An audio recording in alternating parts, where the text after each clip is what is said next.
चोली छाप जिंदाबाद जिंदाबाद जिंदाबाद, चोली छाप जिंदाबाद जिंदाबाद जिंदाबाद। की रे दोस्त कक्कर प्रचार प्रसार करे छी रे अपना कनिया के और ककर अच्छा अच्छा से किया रे त सुनाबै छियो ले सुना। माँ Gayatri recording studio.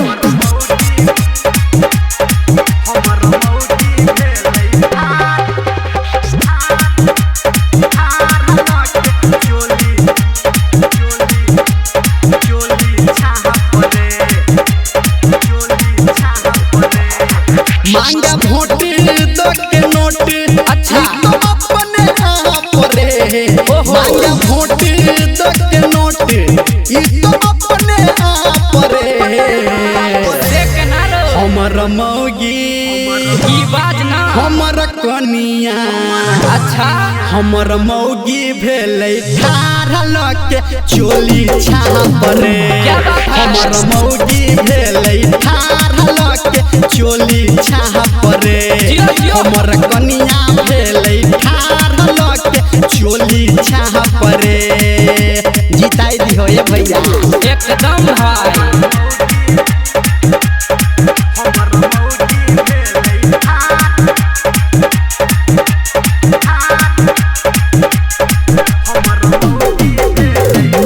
DJ Sumit Satish रैना, सुमित सतीश रैना।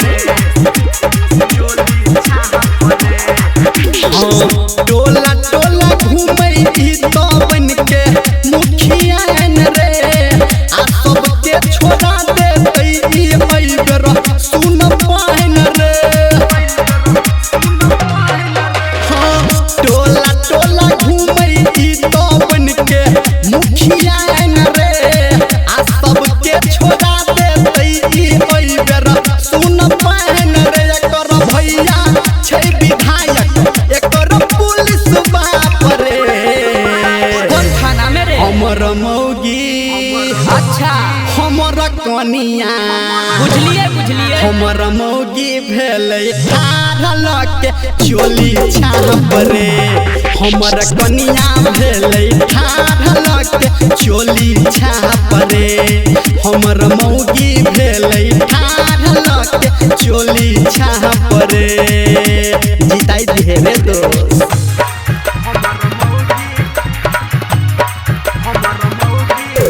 सुन रहे हैं सावरिया म्यूजिक। डीजे सुमित सतीश रैना, सुमित सतीश रैना।